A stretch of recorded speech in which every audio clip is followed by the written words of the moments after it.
manusiawi. Dia sadar akan kekurangannya. Gak punya harta, benda, gak ada kerjaan. Sadar sering berbuat salah. Tapi dia tetap memohon agar jangan pernah dipisahkan dari imannya. Ya, sadar tuh Nuaiman. Makanya ketika dia mengatakan bahwa aku menyadari betapa susahnya menjadi laki-laki yang serba kekurangan. Tapi ya Allah, jangan hilangkan imanku kepadamu. Masya Allah. Itu Nuaiman tuh. Ucapan ini sebuah doa kepasrahan. Waalaikumsalam warahmatullahi wabarakatuh, teman-teman yang sudah hadir. Dia mengajarkan bahwa tidak apa-apa menjadi kurang, nggak apa-apa. Dalam urusan dunia, dihina, dicaci maki, direndahkan, nggak apa-apa. Ya. Asalkan dia tidak miskin dalam keadaan urusan iman. Iman ini adalah jangkar yang menjaga seseorang agar tidak tenggelam saat badai kehidupan menerjangnya. Coba, penguatnya dia, coba bayangin teman-teman. Jadi, iman itu dipandang satu-satunya harta yang terbaik, yang tersisa ketika dunia terasa menjepitnya. Seakan-akan, ya Allah, tolonglah ya Allah, jangan hilangkan imanku. Ini adalah puncak dari ungkapan ini. Ini menunjukkan bahwa bagi seorang yang mukmin, kehilangan harta atau kehormatan di mata manusia masih bisa ditanggung walaupun direndahkan, caci maki. Kehilangan harta benda, nggak punya pekerjaan, nggak punya apapun. Sama, apa orang nggak ada kerjaan zaman-zaman. Apalagi Nuaiman pada saat itu memang dia udah dari masa-masa anak-anak, udah tahu minum-minuman dia. Nggak punya kerjaan, nggak punya apa-apa gitu. Boro-boro mau dibilang ditawarin bini, nggak ada kerjaannya. Perang Badar, ikut dia perang Badar. Makanya dia dapat posisi salah satu julukan ahli surga, orang-orang yang mengikuti perang Badar itu.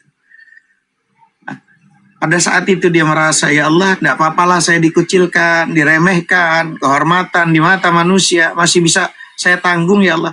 Tapi kehilangan iman ini adalah bencana yang sesungguhnya menurut Nuaiman.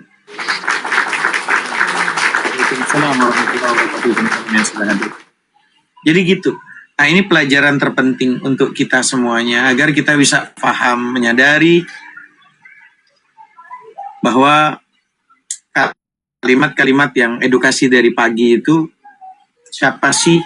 Ya, ini belum datang-datang juga memang tersangkanya, tapi nggak apa-apa. Ada ajakan-ajakan, Rasulullah sering ngajak gitu kan, tapi memang kondisi Nuaiman bukan nggak mau menikah. Sahabat-sahabat dulu, para ulama yang kayak yang miskin ya, dalam konteks apapun, bahkan dia udah tercukupi, belum tentu dia tidak mau menikah. Tapi dia di balik pernikahan itu dia tahu ada tanggung jawab yang besar. Apa itu? Dia berdakwah, nggak sempat untuk mikirin nikah. Nah, ulama-ulama semua banyak yang nggak nikah itu, para penulis Imam Asy-Syafi'i. Bukan berarti tidak mau nikah. Mau nikah, cuman dia ada fokusnya lagi mengajar, nulis kitab, nulis ini, nggak sempet gitu ya, karena nggak ada waktu yang buat dia tuh leha-leha kecuali belajar, kecuali nuntut ilmu, ngajar dan segala macam gitu. Banyak kalimat-kalimat Rasulullah, ada kalimatnya bahwa menikahlah selagi muda, karena kalau kamu bertambah tua kamu akan menjadi lebih bijak dan orang bijak tidak akan menikah. Itu kalamnya. Menikahlah selagi muda.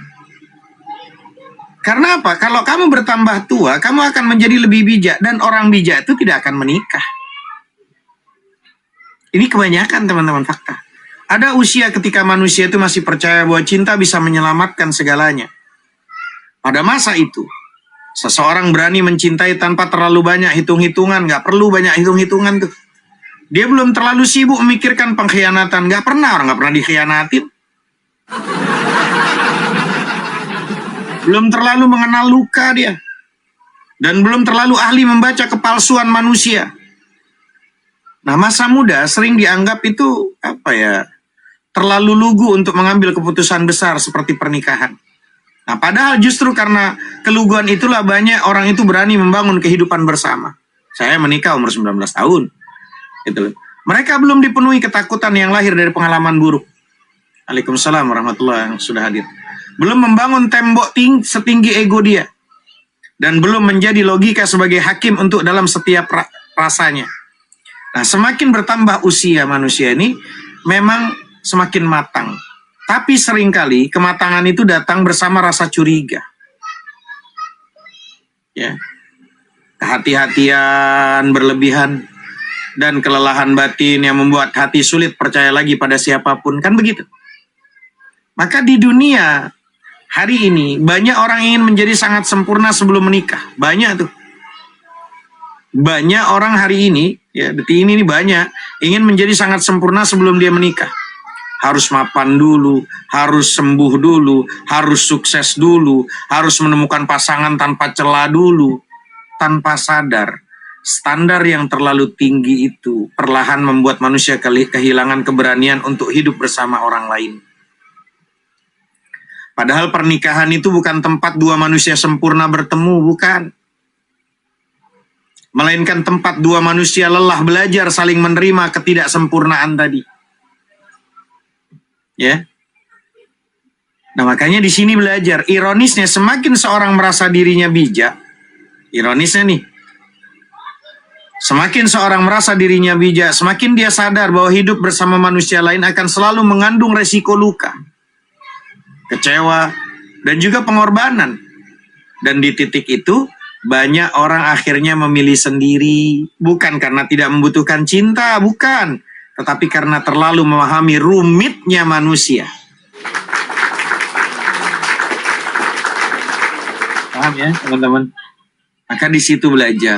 Ini kan kita selalu saling mengedukasi, di mana pelajaran-pelajaran penting. Dan teman-teman, andaikan kalau nasihat yang baik tidak memberikan pengaruh bagi perubahan seseorang, maka ketahuilah bahwa hatinya itu lagi kosong. Ya, jadi kalau ada nasihat, edukasi, sesuatu yang manfaat, itu tidak memberikan pengaruh bagi perubahan seseorang, maka ketahuilah bahwa hatinya itu kosong.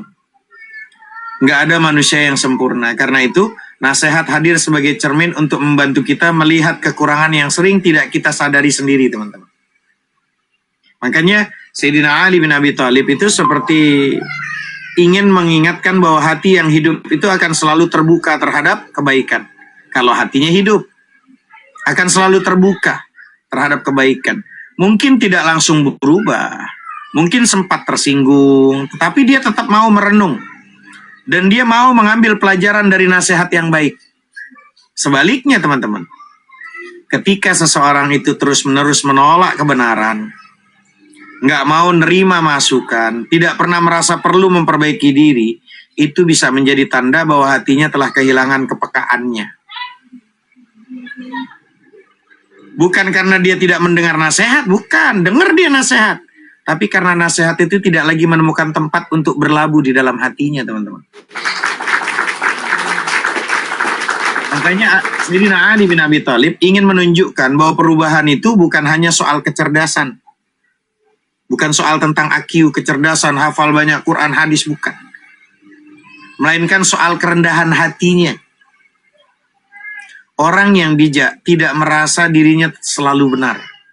Dia bersedia yang namanya mengoreksi diri ketika diingatkan dan tidak malu untuk mengakui kesalahan. Itu orang bijak.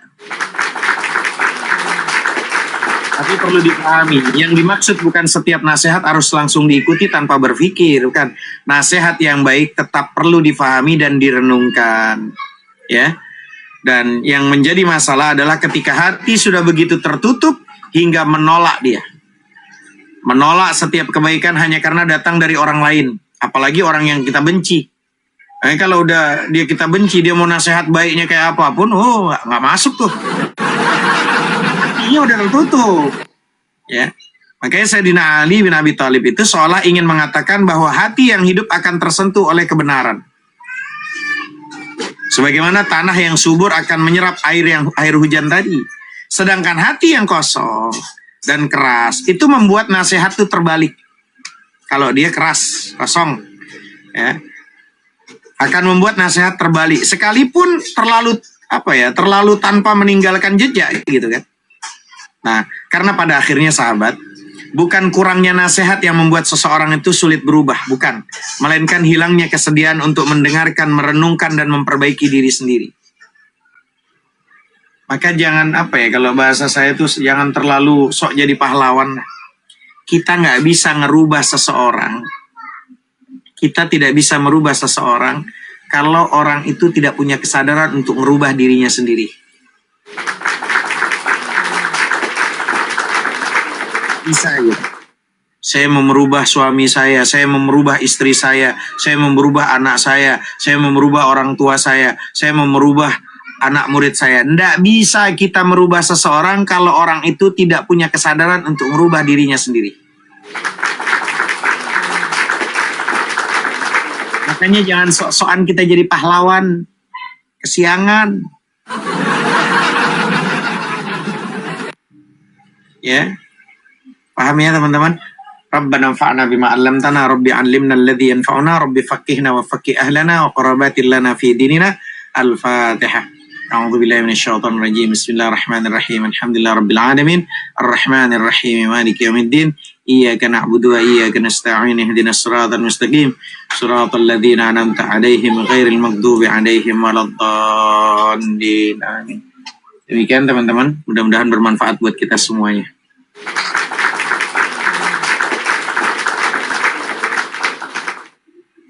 Yuk lanjut, kali ada yang mau menambahkan atau ada hal-hal yang bisa kita ambil sore hari ini, silahkan teman-teman.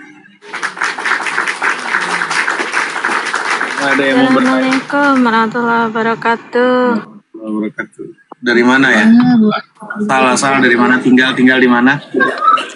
Siapa namanya? Tinggal di mana?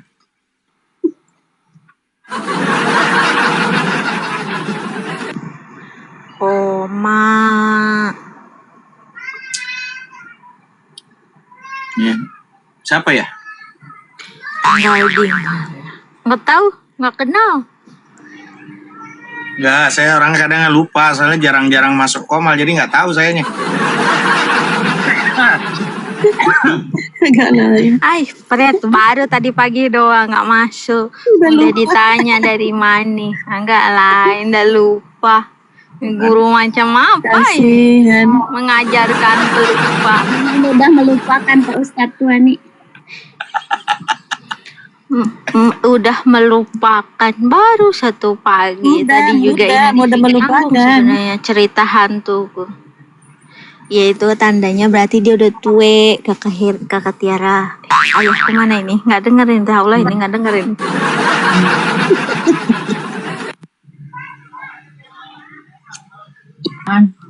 Pelan-pelan ngomongnya. Mana aman? Aman. Ayahku nggak buka mute. Di samping yang tersinggung itu. Iya, khawatirnya ayahku tersinggung nyebut bahasa tue. Tapi emang udah tua sih Pak Ustadz, masa baru sehari? Enggak sehari, pagi doang nggak masuk. Dia tanya, dari mana? Dari sono ke sini. Assalamualaikum, Moni.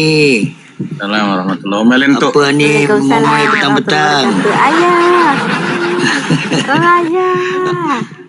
Okeylah. Jadi aku nak tambahkan daripada pagi punya. Tak apalah ada rekod kan. Jadi yang ada kawan-kawan yang tadi pertanyaan yang tadi yang Ipana ya, Ira ya. Yang aku mau tambahkan sikit lah kan. Mungkin ini untuk serasi, untuk apa ni? Untuk mengetahui tentang faktanya kehidupan lelaki dan wanita.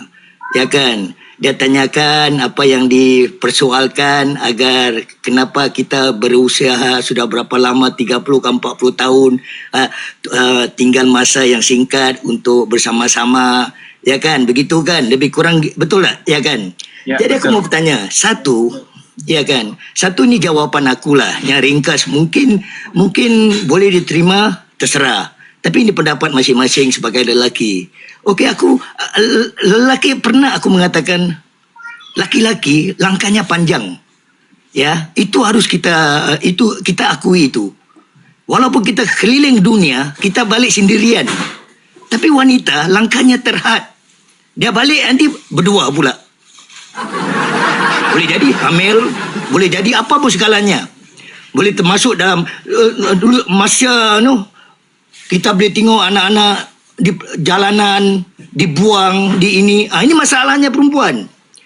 Ya kan? Jadi di situ perbedaannya satu. Ini basic ya, pengetahuan. Lelaki langkahnya panjang. Dan yang apa yang harus kita ingat, lelakinya perempuan apa yang kekurangan kelemahannya, dia ibadah tidak boleh 1 bulan. Betul? Ya. Ya kan? Nah, ini masalahnya. Lelaki tidak. Lelaki terus menerus express bullet train. Perbedaan begitu. Ya kan?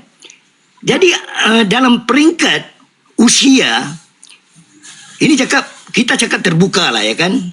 Pasal ini semua percintaan dalam soal apapun mesti ada satu nafsu, baik lelaki baik perempuan.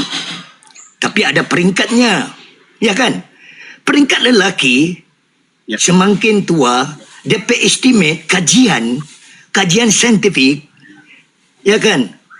Nafsu dia sampai 75 tahun sampai 85 tahun. Beda ya.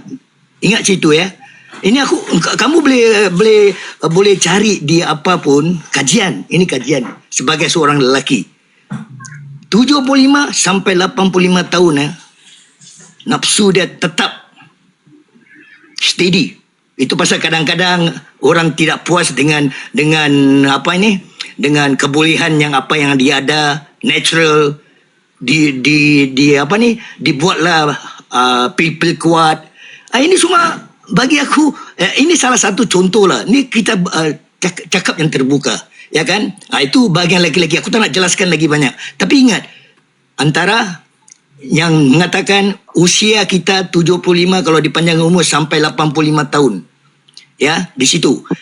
Lain wanita. Antara selain daripada DP haid, ya kan, bulan gerhana dia, itu satu.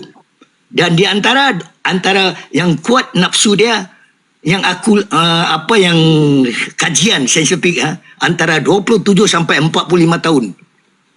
Ini bagian wanita. Ini perbedaan dia sampai 45 tahun, sedangkan lelaki sampai 85 tahun. Bermakna separuh. Itu pasal ada syariat, itu pasal Allah SWT sudah mengetahui kehendak lelaki ini. Jadi kita ini fakta, ini realistik. Kalau kita kajikan daripada semula jadi, ya kan, fitrah manusia antara lelaki dan wanita.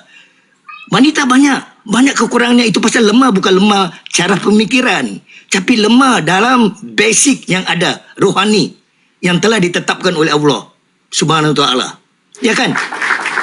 Jadi dari uraian itu belum lagi masuk menopause. Menopause antara 50 lebih. Ya kan? Bayangkan. Sedangkan lelaki mempunyai nafsu kuda tu sampai 85 tahun. Jadi pilihannya kalau lelaki mempunyai, sedangkan para wanita, maaf ya, bukan aku nak mengatur. Aku terus terang aku masih lagi satu isteri ya. Ini aku cakap, kalau aku mau ingat kemauan aku lebih.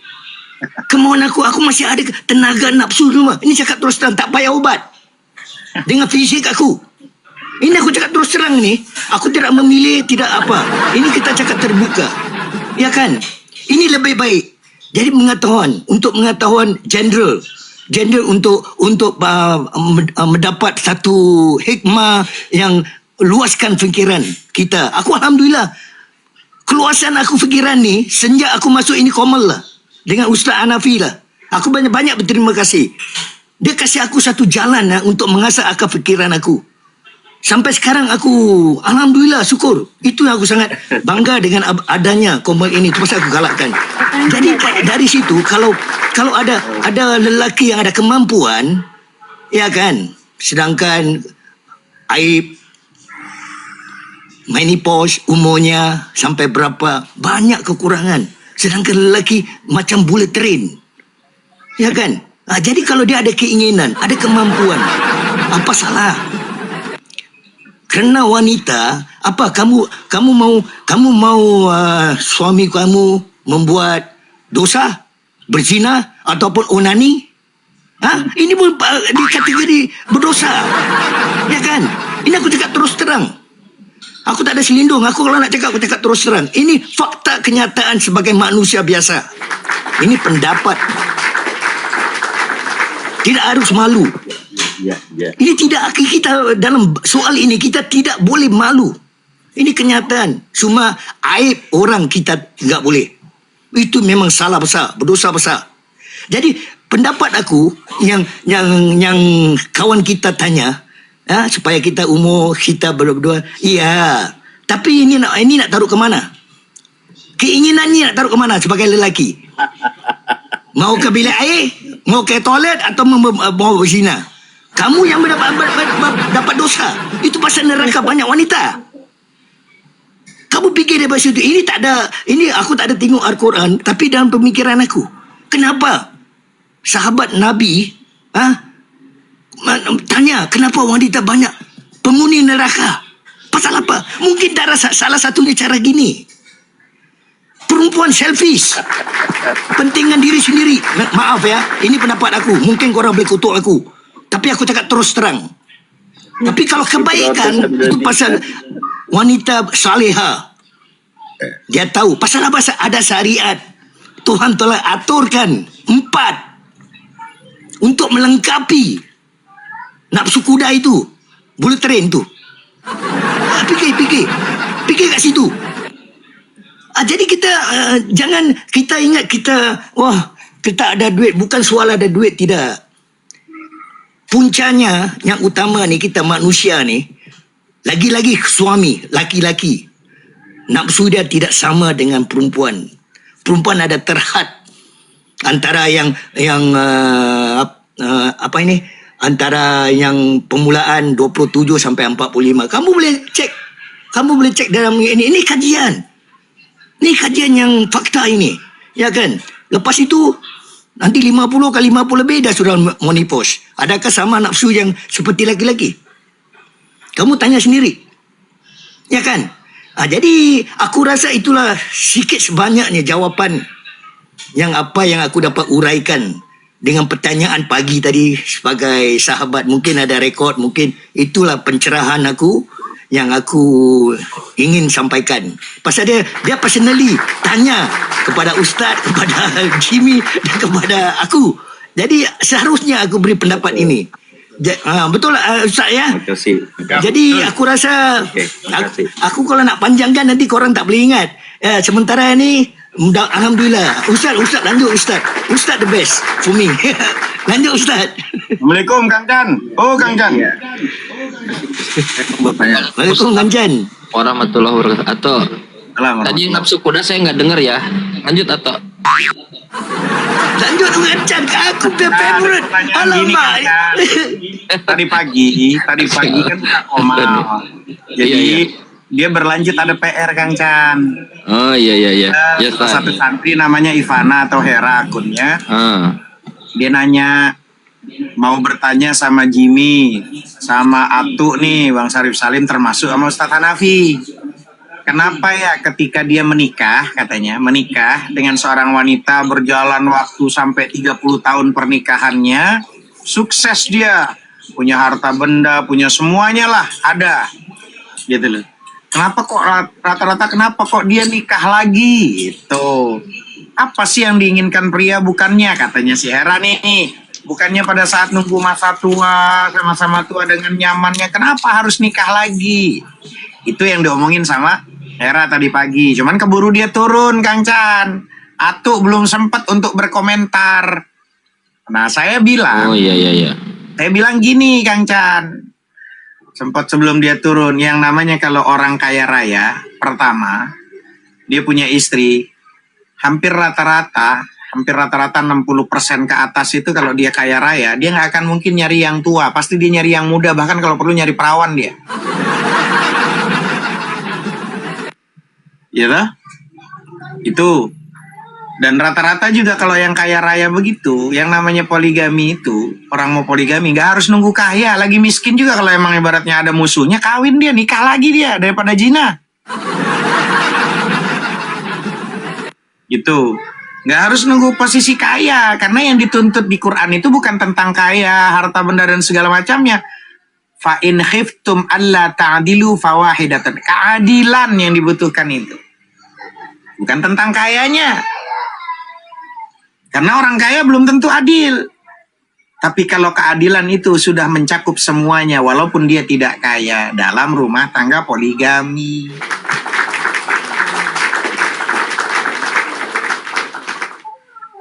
Gitu.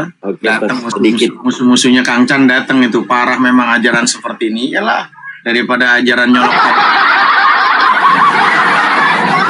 Daripada ajaran nyolok. Betul didefinisikan.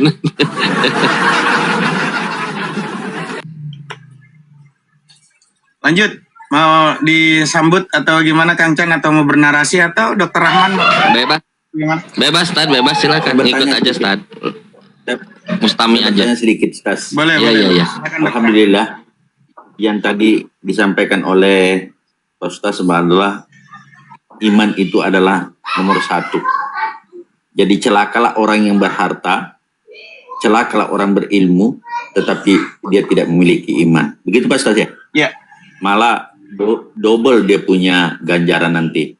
Mohon sedikit pencerahan bagaimana orang-orang berilmu, berakal, yang belum sempat, bagaimana sih orang-orang berilmu kok tidak menggunakan akalnya untuk memahami tentang itu, Ustaz. Iman ini sesungguhnya. Bagaimana, apa ganjarannya jauh lebih berat orang-orang yang berilmu. Tetapi tidak, seakan-akan tidak mau menggunakan akalnya itu untuk memahami. Tetapi dia lari ke doktrin-doktrin yang seharusnya tidak masuk akal begitu, Pak Ustaz. Mohon sedikit pencerahan. Bagaimana sih orang-orang seperti ini? Silakan. Jadi bismillah, ketika pertanyaannya adalah ada orang yang berilmu, tapi dia dalam ilmunya itu dia tidak mengamalkan. Di dalam Al-Quran para ulama itu mengatakan bahwa Allah sangat membenci orang yang pandai berbicara tapi tidak pandai mengamalkan. Makanya ada orang yang asalnya tidak tahu, lalu dia tahu. Setelah tahu belum tentu mengamalkan. Setelah mengamalkan belum tentu posisi dia itu mengamalkan sesuai dengan pengetahuannya. Makanya di dalam tanda kutip bahwa kepercayaan kepada Allah, ada iman, ada Islam, ada ihsan. Nah, makanya ditutupnya itu di 3 pilar ini. Ihsan itu anta'budullaha ka'annaka tara fa illam takun tara fa innahu yarak. Berimanlah kalian seakan-akan kalian itu melihat Allah. Kalau kalian memang tak mungkin melihat Allah, ya, tidak bisa melihat Allah dan memang tak akan mungkin bisa melihat Allah, maka yakinlah Allah melihat kamu.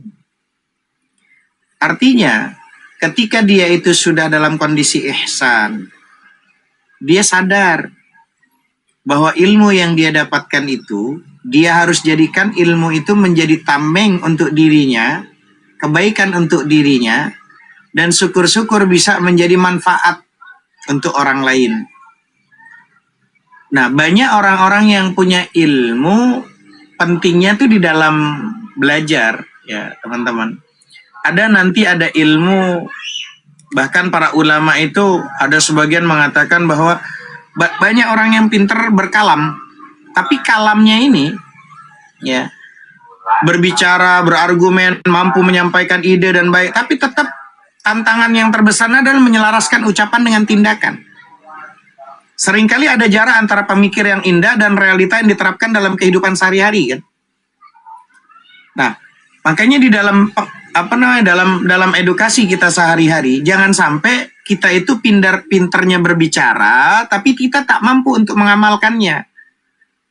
Rasulullah SAW itu, ana awwalu ma umirtukum bihi. Saya orang yang pertama sebelum memerintahkan orang lain, saya ngamalin dulu. Itu Rasulullah itu.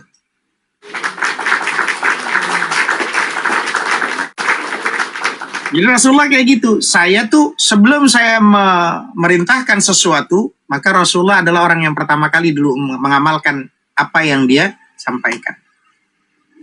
Gitu loh. Jadi pepatah lama sering mengingatkan kita bahwa tong kosong nyaring bunyinya, kan gitu tuh. Ini adalah refleksi untuk kita semuanya.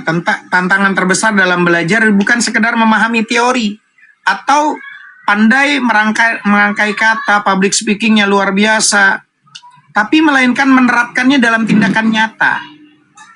Mulai dari langkah kecil, ada mikroaksinya, ada praktek ilmunya secara bertahap. Misalnya kita udah tahu nih belajar nih, udah ngerti tentang belajar makhorijul huruf.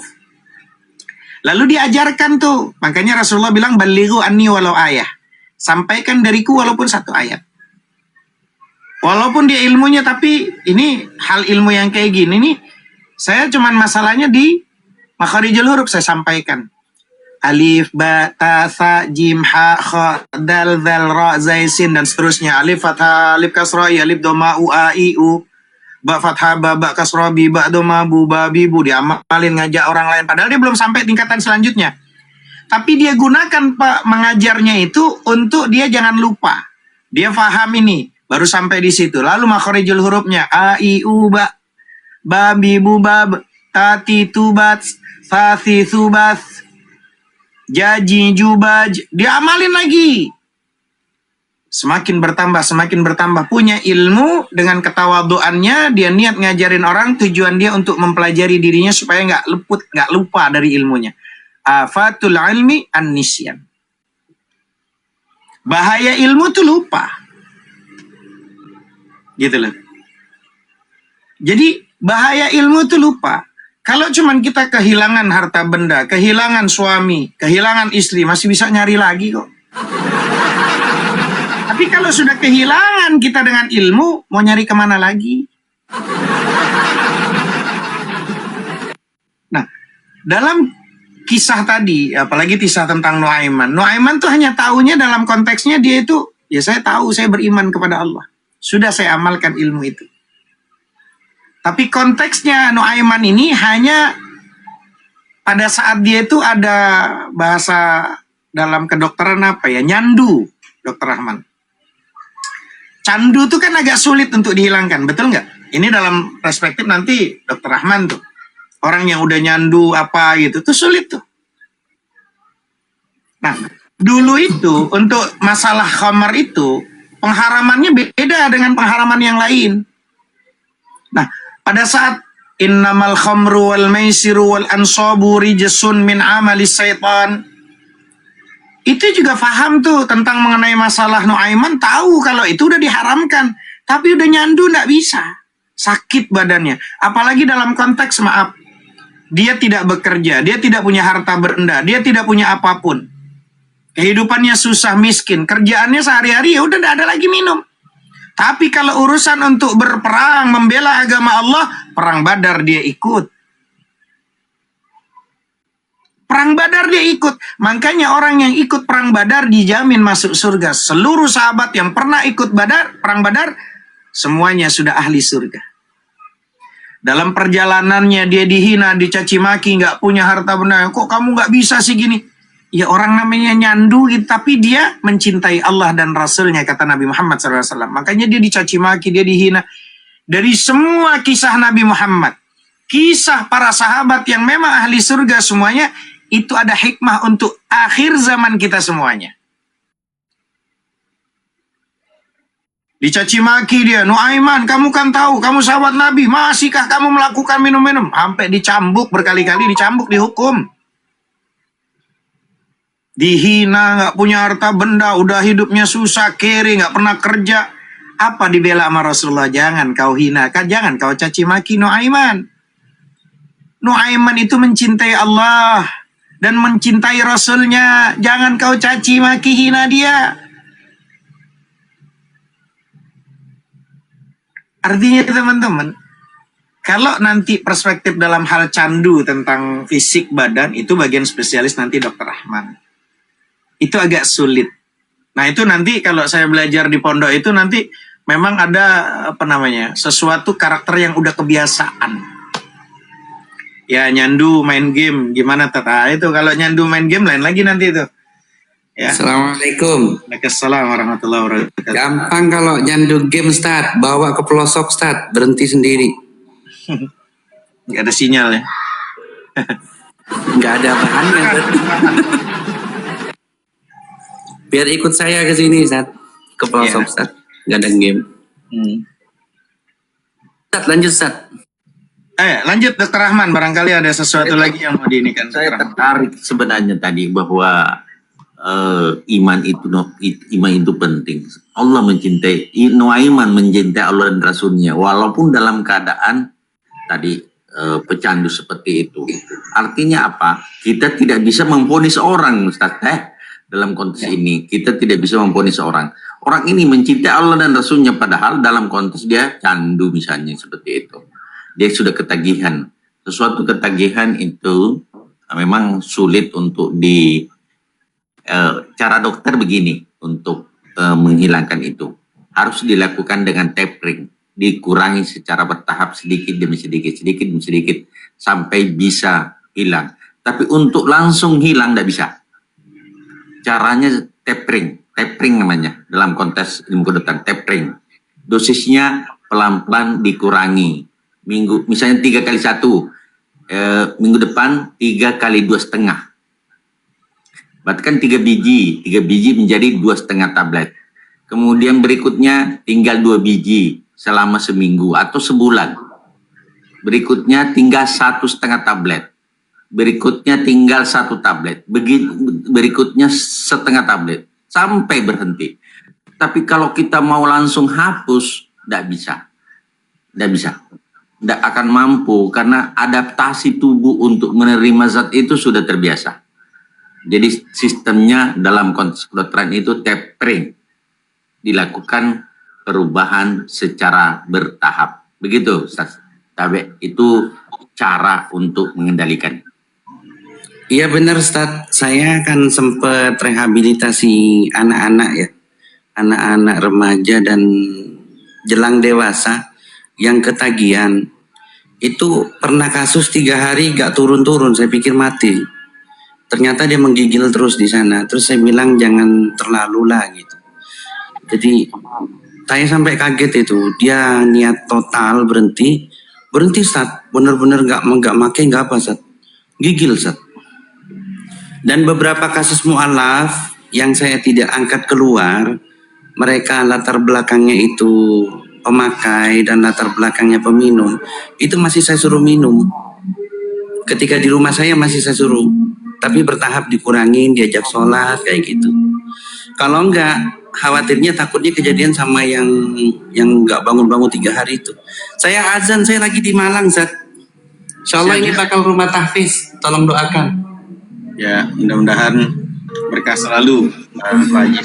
Yang nempatin rumah ini nanti 3 Hafizo yang akan nempatin 3. Saya parkun dulu, azan. Jadi gini Dr. Rahman, puncak akal setelah iman itu kepada Allah adalah bersikap kalau bahasa kita lemah lembut kepada manusia. Akal setelah iman kepada Allah itu adalah bersikap lemah lembut kepada manusia. Maka dalam Islam itu akal yang sehat dan berfungsi dengan baik paliknya. Kepada apa? Kepada keimanan. Nah, setelah seseorang menggunakan akalnya untuk bertauhid dan juga beriman kepada Allah, ya sebagai hubungan vertikalnya namanya hablum minallah, maka manifestasi tertinggi dari berfungsinya akal tersebut dalam hubungan horizontalnya. Ya. Hablum minannas itu adalah lemah lembut kepada manusia. Orang yang berakal paham keras justru akan menjauhkan orang lain dari kebenaran. Gitu. Nah, orang yang keras, kasar, dan mudah marah sebenarnya sedang dikuasai oleh hawa nafsunya, bukan akalnya.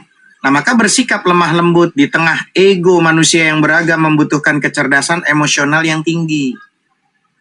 Nah, kekerasan itu akhirnya melahirkan apa? Penolakan. Sedangkan kelemah lembutan melahirkan simpati namanya. Nah, Allah Subhanahu wa taala makanya berfirman dalam surat Al-Imran ya. Di dalam surat Al-Imran ayat 159. Ya. Cek itu, surat Al-Imran ayat 159.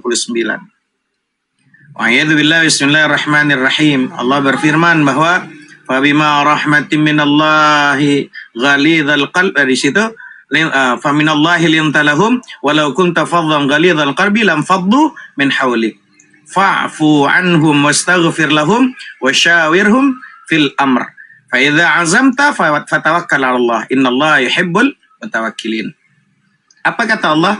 Maka berkat rahmat Allah engkau wahai Nabi Muhammad berlaku lemah lembut kepada mereka. Seandainya engkau bersikap kasar, keras gitu kan. Kalau bersikapnya itu keras, ya, dan berhenti kasar, tentulah mereka akan menjauh. Kalau nggak berhenti dengan kekasaran, kerasnya itu, ya akan jauh dari sekitarmu. Oleh karena itu, maafkanlah mereka, mohonkanlah ampunan untuk mereka, dan bermusyawarahlah dengan mereka dengan segala urusan yang penting. Kemudian, apabila engkau telah membulatkan tekad, berazam, kata Allah, sesungguhnya bertawakallah kau kepada Allah, sungguhnya Allah mencintai orang-orang yang bertawakal. Gitu. Jadi, ya memang harus lemah lembut. Ada perbedaan-perbedaan, dari tadi pagi kita bernarasi tentang hal-hal yang bisa kita ambil ilmunya. Ya tidak masalah. Tapi sampaikan dengan sesuatu mujadal yang baik. Wajadilhum billati hiya ahsan. Bantah mereka dengan cara yang baik. Ya. Karena kan kalau perempuan begini, Dr. Rahman, dari tadi pagi itu. Laki-laki nih, berumah tangga nih. 10 tahun, 20 tahun, 30 tahun, 40 tahun, san laki-lakinya itu udah bertanggung jawab baik selalu kepada istrinya, memberikan nafkahnya, dicukupkan semuanya, dia punya melahirkan, dicukupkan semuanya, punya anak, dicukupkan semuanya. Ya. Bertanggung jawab baik dia, tidak kasar sama istrinya, lemah lembut kepada istrinya. Tapi ini faktanya hampir 60, 70, 80% ketika sang suami ini nikah lagi, hancur lebur tuh semua kebaikannya. Ini fakta, betul atau tidak?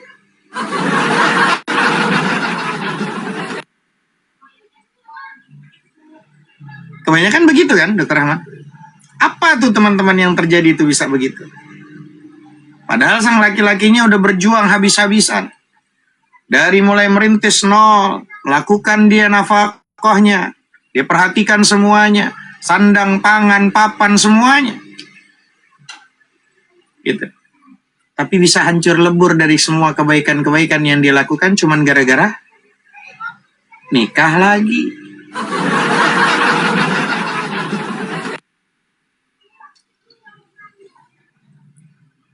Karena udah masuk di pikiran ini dengan bahasa-bahasa liberal. Kalau nikah lagi berarti dia udah tidak setia sama kita. Kalau nikah lagi berarti dia udah mengkhianati kita. Jangan kenceng-kenceng di sebelah istri ketiga saya. Iya. Dan itu terlebur itu semuanya tuh. Ya. Terus dengan asumsinya, karena dia kalau nikah lagi dia nggak begini, nggak bla bla bla, katanya apa? Itu namanya dia posisinya sudah berselingkuh karena nggak izin. Berani ngomong gitu sama Nabi Muhammad dan istri-istrinya Nabi, semuanya nggak ada izin tuh. Katanya Ustaz apa? Kalau nikah lagi apa? Lacur halal. Enggak, kalau istri. Ya kalau nikahnya cuma sebentar, nggak sampai sebulan cerai ya kayak ngelacur tapi halal. Lacur halal katanya Ustaz di itu Ustaz. Ya, kalau mau dikasih contoh itu jangan bilang lacur halal. Kalau saya kadang saya ngalamin itu, terus saya bilang sama teman-teman santri yang ngalamin semua, saya bilang gigolo syariah namanya.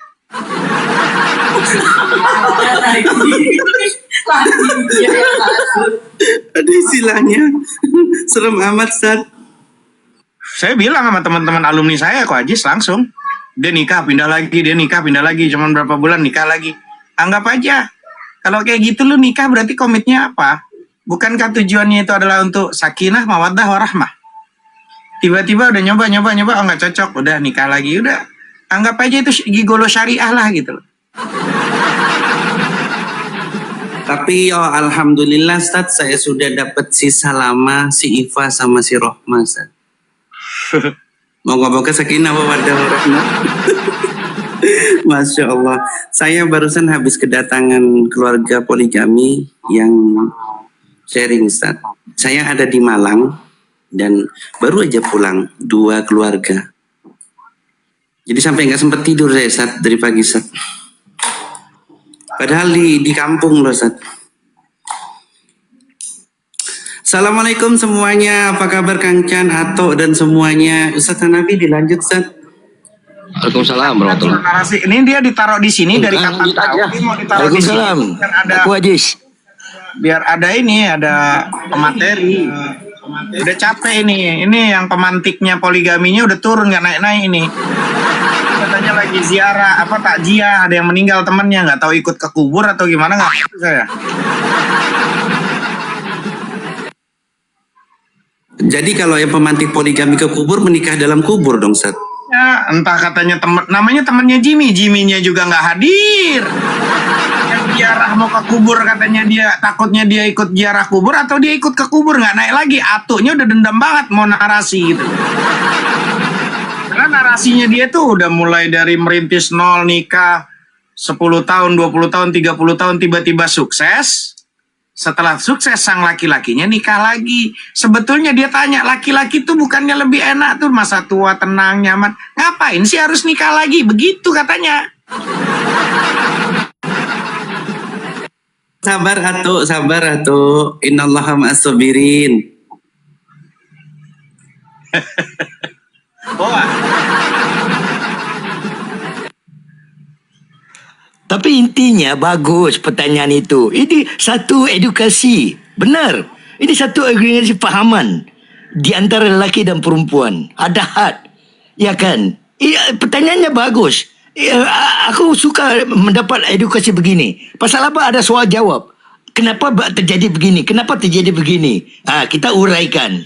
Ada daripada syariat, ada pehat, ada tahu timbul ni. Ifana so timbul. Tadi Ifana, Assalamualaikum.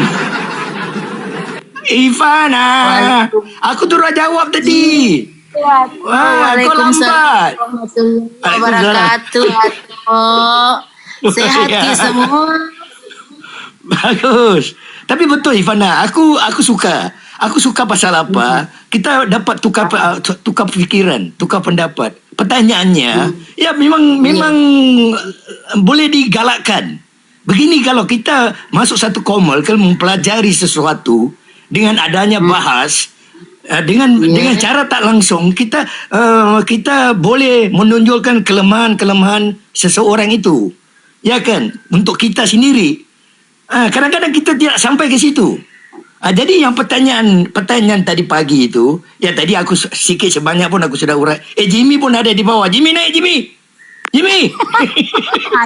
Mati Mija. Masuk. Ini kok gini. Bagus. Ini orang harus tanggung jawab mah. Ini punya teman yang bahasa. Ini orang harus tanggung jawab. Jadi aku dah sebutkan tadi, kita lelaki ada hadnya, perempuannya banyak, langkahnya pendek, ya kan? Tapi akalnya cerdas, banyak wanita yang pandai-pandai, profesor segala macam, jaga misal ke Iran semua perempuan, ya kan?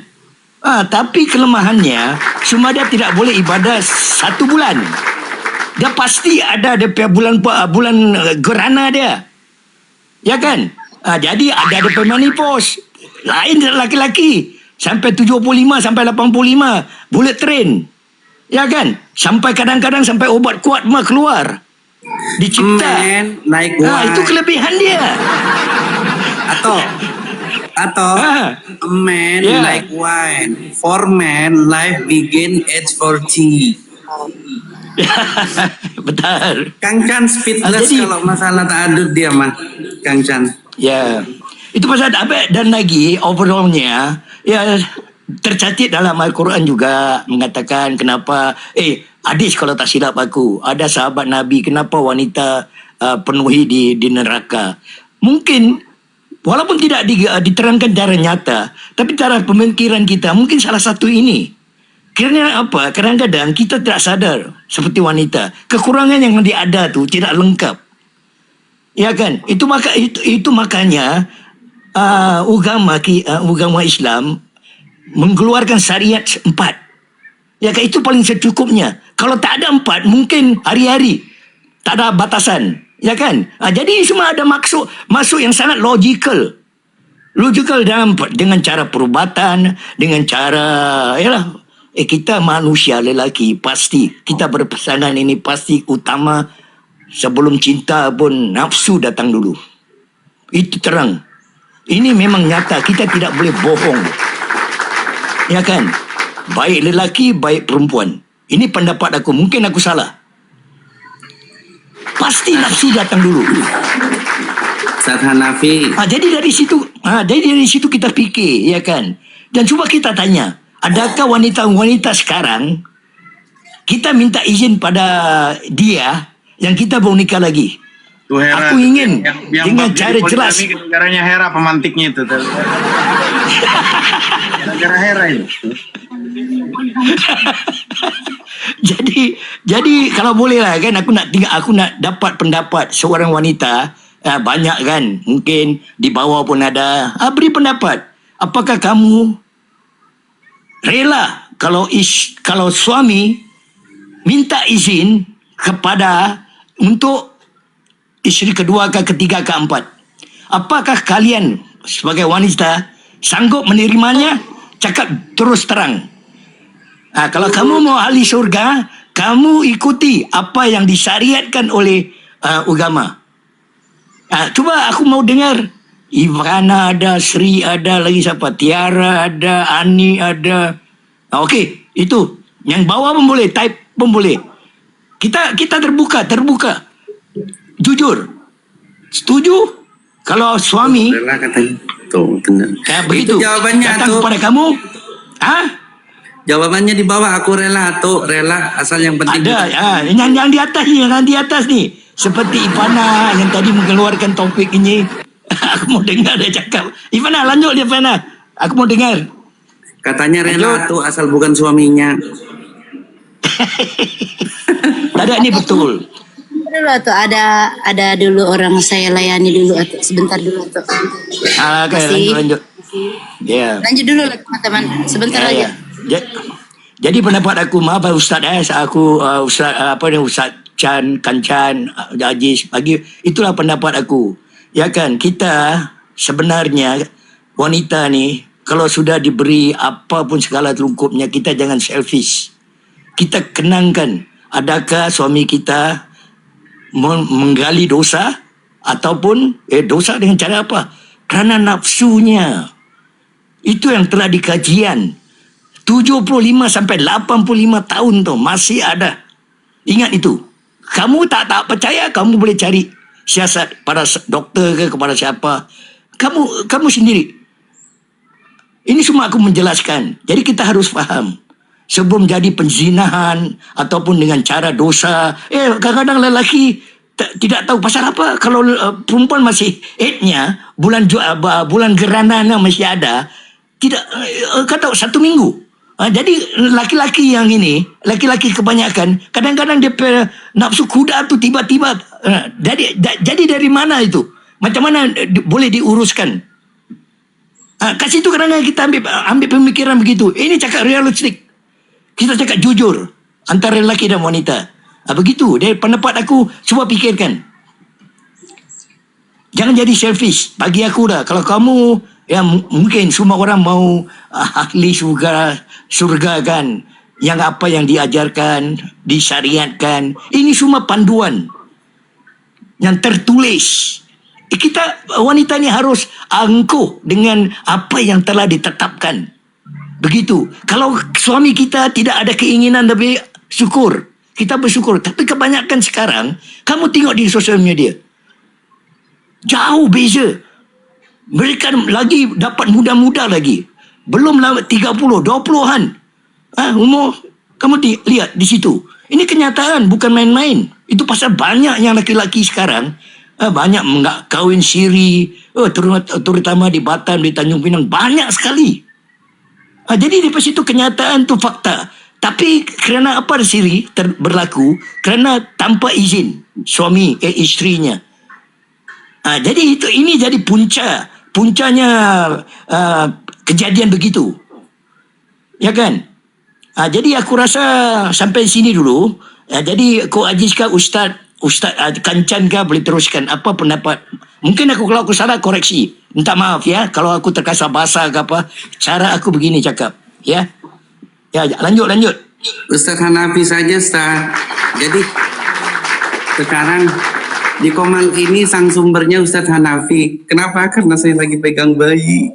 Gitu, jadi punya istri itu juga sering pegang bayi, tahu. Monggo, Ustaz. Iya. Sedikit saya sampaikan lagi bahwa pertanyaan pagi itu supaya paham narasi yang disampaikan oleh Ivana, bahwa bagaimana tanggapan dari para kaum laki-laki. Yang dipinta itu tanggapannya Bang Jimmy, saya, dan Atu ketika ada laki-lakinya, di atas hanya ada 3. Ketika ada seseorang yang laki-laki berumah tangga dengan seorang wanita ini 10 tahun, 20 tahun, 30 tahun, sudah meningkat 30 tahun, dia sukses, banyak hartanya. Dan kebanyakan mereka itu kenapa kok larinya kok jadi nikah lagi gitu kan, kebanyakan gitu. Dan teman-teman yang dirahmati Allah, sebetulnya orientasi kenikmatan tertinggi bagi laki-laki itu adalah wanita. Makanya hadiahnya di surga nanti itu adalah bidadari. Tapi kalau perempuan tuh enggak dihadiahi bidadara, enggak ada. Jadi konteks dalilnya itu tentang wanita itu bidadara, enggak ada. Jadi perempuan di surga nanti kenikmatan tertingginya bukan laki-laki, makanya tidak ada bidadara kan. Nah, perhiasan perempuan ini, teman-teman, menyukai yang namanya perhiasan. Gitu loh. Hal-hal yang indah, karena dia sendiri adalah perhiasan itu sendiri. Makanya kata Rasulullah, ad-dunya mata, wa khairu mata'iha al-mar'atus saleh. Dunia ini perhiasan, dan sebaik-baik perhiasan itu adalah wanita soleha. Gitu loh. Hal indah, karena dia sendiri itu adalah wanita itu perhiasan, dan dia juga menyukai perhiasan. Ya. Nah, di luar keriuhan di media sosial hari ini, detik ini, sebenarnya bagaimana sih penafsiran yang benar dalam surat Al-Imran ayat 14 itu yang kita sudah sampaikan pagi hari itu? Imam Ibnu Katsir, ya, pakar tafsir, ya, asal dari Damaskus, kitab tafsirnya itu berjudul namanya Tafsirul Quranul Azim, yang menjelaskan ayat 14 surat ini yang Al-Imran ini. Allah berfirman, wa'ayat billah bismillahirrahmanirrahim, zuyyina linnasi hubbu syahwati minan nisa wal banina wal qanatirin wal muqantarati minadh dhahabi wal fiddati wa khailul musawwamati wal an'ami wal harsi dzalika mata'ul hayatid dunya wallahu 'indahu husnul ma'ab. Jadi Allah berfirman, dijadikan indah pada pandangan manusia kecintaan pada hal-hal yang diinginkan. Apa itu? Wanita-wanita, anak-anak, harta yang banyak, dan jenis emas, perak, kuda pilihan, binatang-binatang ternak, dan sawah ladang. Itulah kesenangan hidup di dunia itu, dan di sisi Allah lah tempat kembali yang paling baik, jannah, surga. Nah, menurut Ibnu Katsir dalam ayat ini, Allah sedang memberi kabar tentang berbagai hal yang disukai oleh syahwat manusia di dunia. Maka dalam konteks yang lebih khusus adalah kaum Adam. Gitu. Yaitu apa? Perempuan. Gitu loh. Dan anak keturunan. Lalu dalam ayat tersebut, kenapa Allah memulainya dengan menyebut perempuan terlebih dahulu? Kenapa? Kenapa Allah menyebutnya tuh perempuan dahulu? Nah, ini kan yang harusnya kita belajar tuh, hikmahnya. Ya, karena fitnah atau godaan perempuan bagi laki-laki menjadi godaan yang paling berat daripada godaan lainnya. Menjelaskan hal ini Ibnu Katsir mengutip beberapa hadis Nabi besar Muhammad SAW, diantaranya ada kalimat daripada hadisnya, ma taraktu ba'di finnasi fitnatan adarra 'ala rijali minan nisa. Apa jawabnya? Di sini kata Rasulullah, tidak ada fitnah yang aku tinggalkan pada manusia setelah kewafatanku, ya, yang lebih membahayakan laki-laki daripada perempuan. Nah, melihat penafsiran seperti ini, menjadi benar adanya bahwa orientasi kebahagiaan tertinggi bagi laki-laki itu adalah wanita. Gitu loh. Tapi meskipun demikian teman-teman, perempuan menjadi fitnah terbesar bagi laki-laki jika dimaksud menikahi perempuan itu adalah untuk menjaga diri dan memperoleh keturunan. Maka perempuan justru akan menjadi berkah bagi sang laki-laki. Allah pun akan jadi meridhoi dia. Paham ya?